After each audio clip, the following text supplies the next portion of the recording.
우리의 믿음을 고백하겠습니다. 주의 말씀은 내 발에 등이요 내 길에 빛이니이다. 할렐루야. 믿음대로 될지어다. 믿음대로 될지어다. 믿음대로 될지어다. 아멘.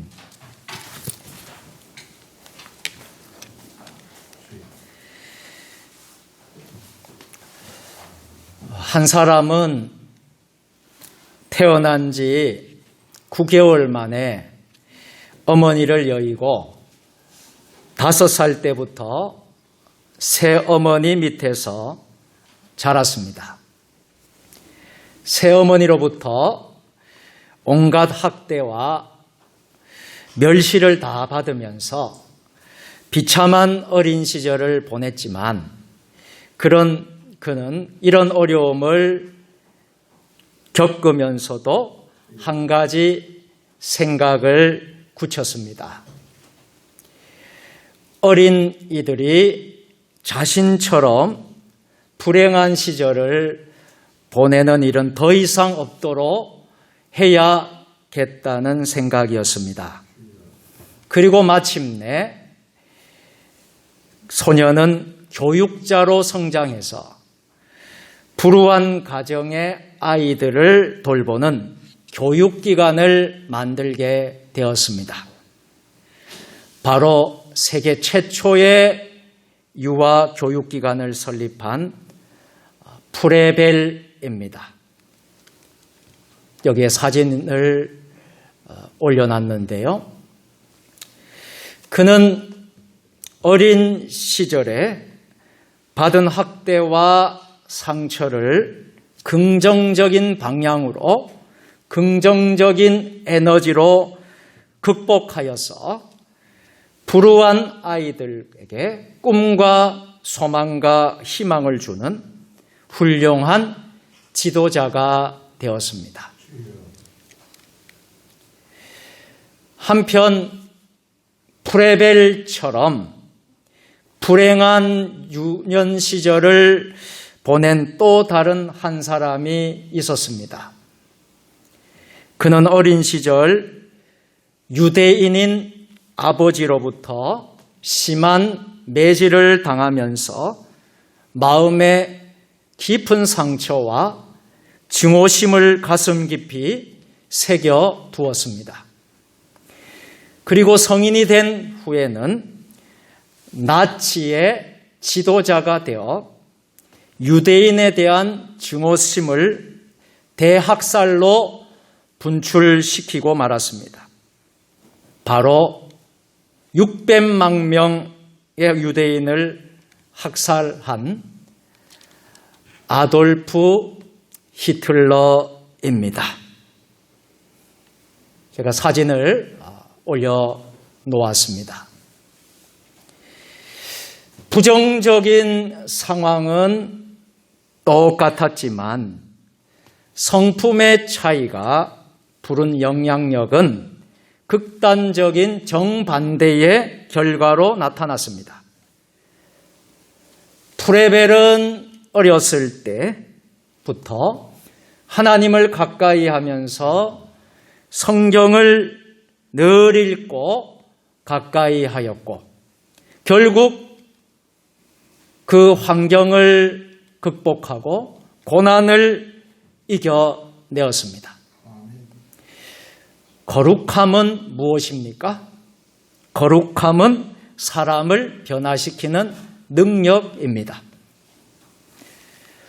오늘은 교회력으로 삼위일체 주일입니다. 교회는 오래전부터 교회력을 지켜왔습니다. 우리가 지난 주일 성령 강림 주일을 지켰습니다.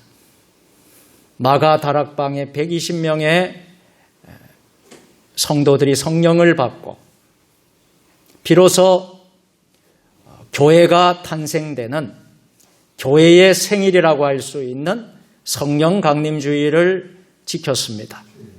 성령 강림 주일 지나고 그 다음 주일을 우리 교회에서는 삼위일체 주일이라고 합니다.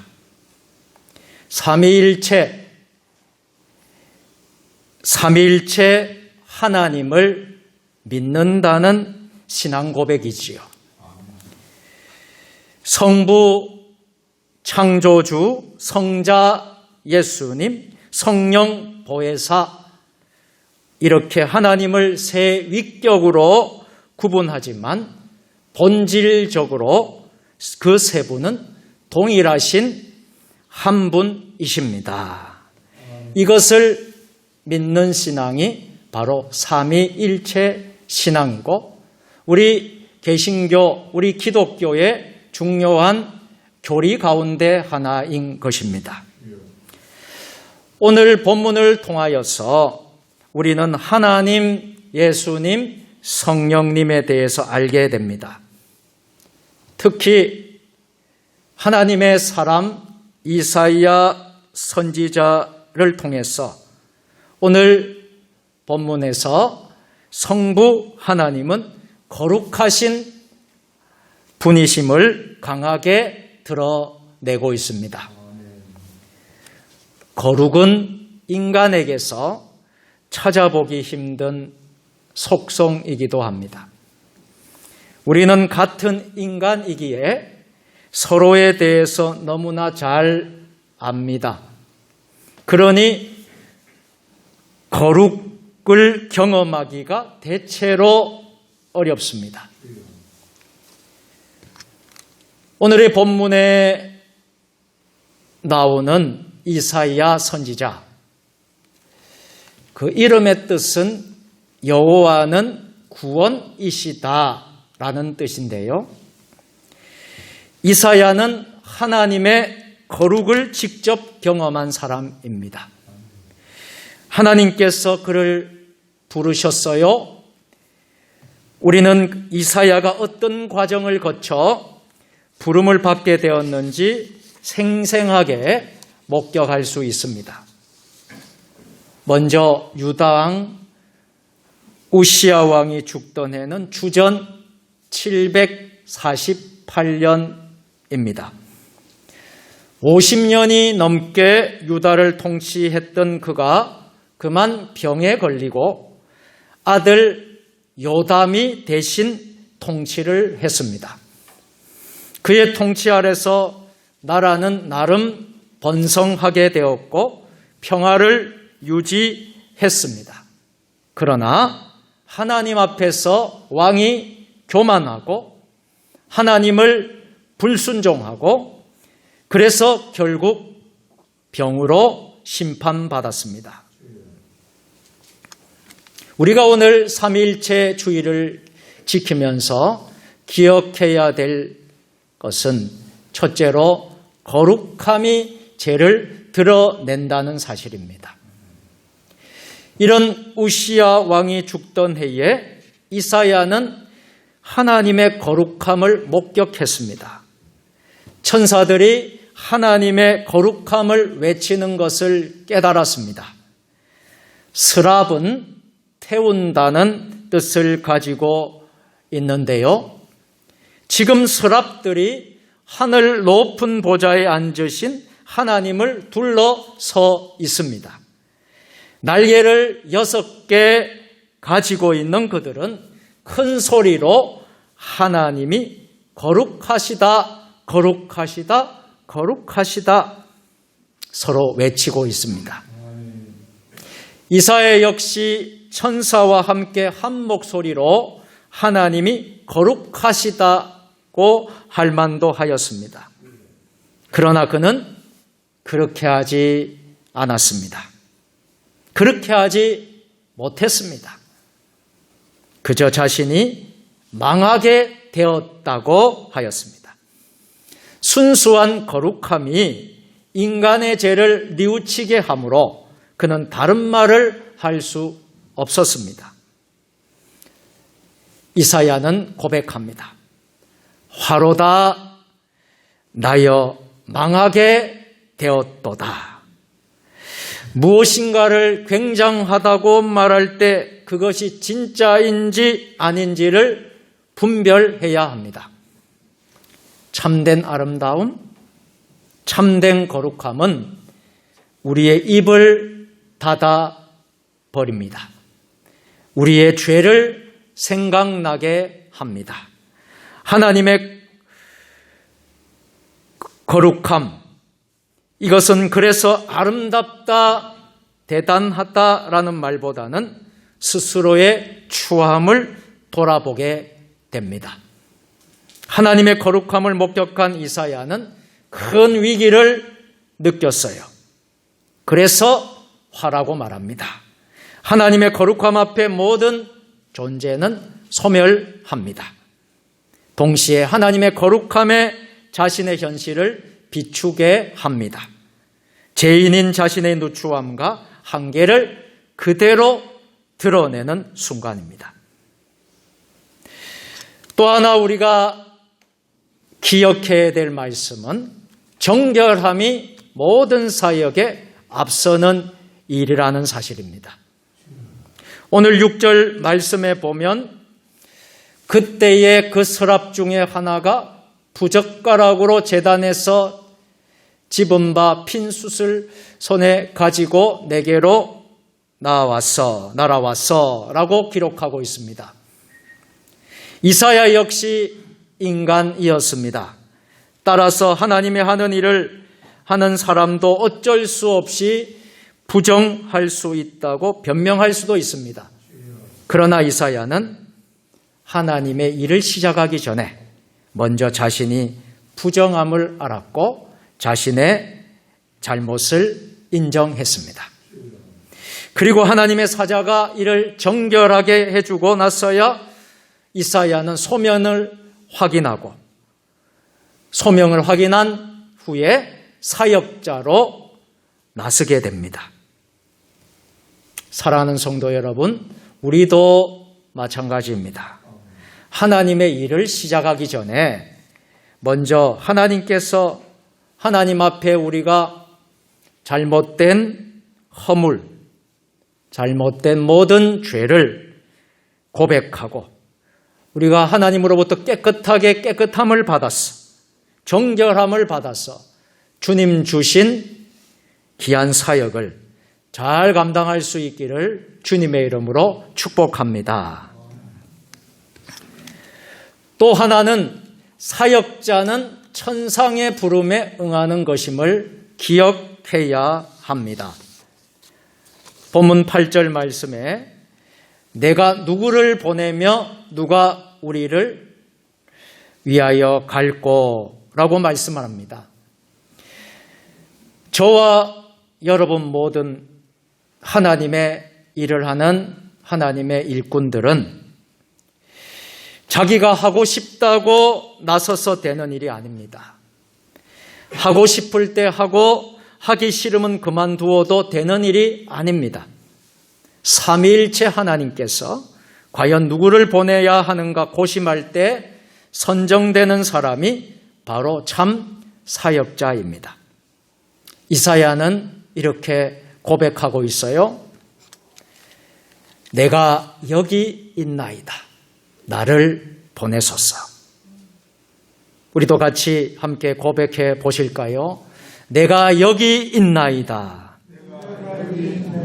나를 보내소서. 아멘. 우리는 소명을 잊지 말아야 합니다. 이사야는 매우 다양하고 많은 사람을 움직이는 선지자였습니다. 그의 사역 밑바탕에는 오늘 본문과 같은 하나님의 거룩함에 대한 체험이 있었습니다. 그는 이 소명을 잊지 않았습니다. 그의 사역의 고비마다 기억했을 것입니다. 이사야는 환상을 본 것이 아닙니다. 그의 모든 기관이 현재 정상적으로 작동하고 있습니다. 연기가 가득 찬 것도, 스랍들의 모습도, 그들이 크게 노래하는 것도 다 감지하고 있습니다. 그 모든 것에 이어서 하나님이 말씀하시는 것을 지금 듣고 있습니다. 삼위일체 하나님이 원하시는 뜻을 그 소리로 알게 되었습니다. 하나님이 과연 누가 우리를 위하여 갈까를 물으십니다. 그때 이사야는 자신이 여기 있으니 보내달라고 자원하였습니다. 하나님이 우리라고 하신 것에 대해 교회는 삼위일체 하나님을 의미한다고 보았습니다. 삼위 하나님의 일관되고 통일된 관심은 무엇일까요? 우리가 사는 이 세상입니다.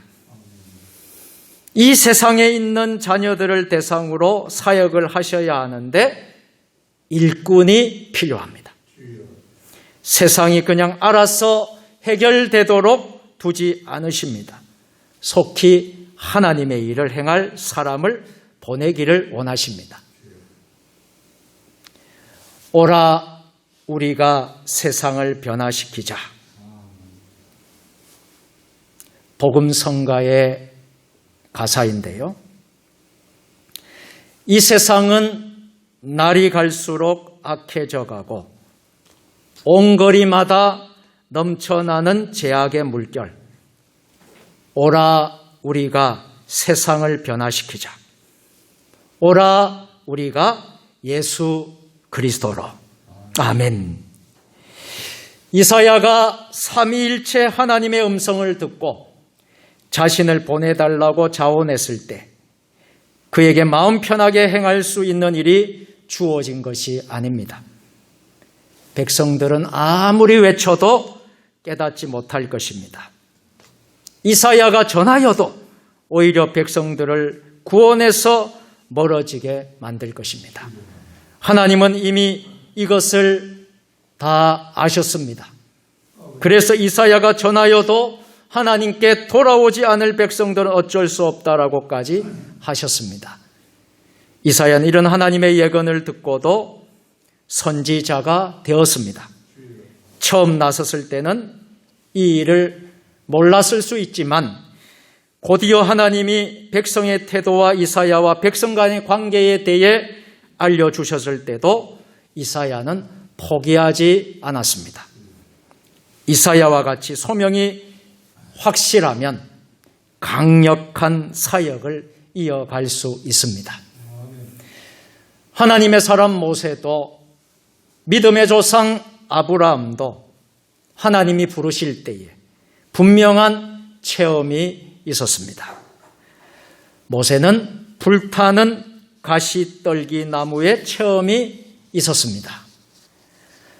아브라함은 고향 땅을 떠나라는 명령과 순종의 체험이 있었습니다. 예레미야와 에스겔과 아모스 선지자의 체험은 그들의 지속적이고 효과적인 사역만큼이나 그들 자신들에게도 강렬하였습니다. 이를 통해서 소명받은 체험이 사역의 시작이고 사역의 방향과 규모를 결정지었음을 알 수 있습니다. 동시에 그들의 위대한 점은 이런 소명을 계속해서 잊어버리지 않고 잘 유지했다는 점입니다. 사랑하는 성도 여러분, 오늘 말씀을 통해서 우리는 우리의 삶에 적용할 수 있게 되기를 바랍니다. 지금 교회를 섬기는 사람이라면 그 일을 하게 된 최초의 동기가 무엇인가를 깊이 생각해야 합니다. 안수받았거나 받을 교역자나 직분자라면 어떤 소명을 간직하고 있습니까? 하나님을 먼저 체험하셨습니까? 아니면 교회의 사역이 세상에 필요한 일이라는 시급성에 공감했습니까? 아니면 자신의 인생 계획과 함께 의미 있는 일을 하기 위해서 스스로 사역자의 길을 선택했는가를 깊이 생각하여야 합니다. 모두 다 모양은 사역자일 수 있습니다. 그러나 성경의 많은 인물들은 하나님을 먼저 만났습니다. 모세처럼 피하려고 해도 하나님을 만나는 과정이 반드시 있었습니다. 그렇다면 하나님을 먼저 만나는 것이 왜 그렇게 중요할까요? 그것은 하나님의 거룩을 체험하기 때문입니다. 하나님의 일을 하는 데에 하나님이 어떤 분이신지, 교회의 성격은 무엇인지 아는 것으로 충분하다고 생각할지도 모릅니다. 성경이 그런 것에 대해서 알려주니 성경을 열심히 공부하면 사역자의 조건이 갖추어졌다고 생각할지도 모릅니다. 그러나 사역자에게 있어서 거룩함에 대한 체험이 없으면 안 됩니다. 왜 거룩함을 체험하는 것이 중요합니까? 같이 한번 따라서 해볼까요? 거룩이 우리의 죄를 깨닫게 하고 드러내기 때문입니다. 아멘. 참된 거룩에 대한 체험이 없으면 참된 회개가 요원하게 되는 것입니다. 하나님이 우리를 친히 깨끗하게 해주십니다. 내가 하나님의 일꾼이 되는 것이 아니라 내가 깨끗하게 정결하게 거룩하게 되어질 때에 이렇게 하나님께서 우리를 하나님의 일꾼으로 만들어서 쓰십니다. 제자는 태어나는 것이 아니라 만들어지는 것이다. 오늘 삼위일체 주의를 통해서 우리 자신의 사역을 재점검합시다. 우리가 하는 사역이 과연 거룩한 사역인지 또 거룩한 체험의 사역이 있는 것인지 오늘 우리가 한번 돌아볼 수 있게 되기를 바랍니다. 아니면 지식으로만 하는 사역인가? 인간적인 힘으로만 하는 사역인가? 이것을 분별하여 이사야처럼 하나님을 만나는 체험과 거룩함의 사역이 이 삼위일체 주의를 지키면서 우리 모두에게 함께 하실 수 있기를 주님의 이름으로 축원합니다. 전능하신 하나님, 성령 강림 주의를 지내고 삼위일체 주의를 지키면서 우리도 이사야처럼 하나님을 만나는 체험과 거룩함의 사역을 잘 감당하게 하옵소서. 예수님의 이름으로 기도드립니다. 아멘.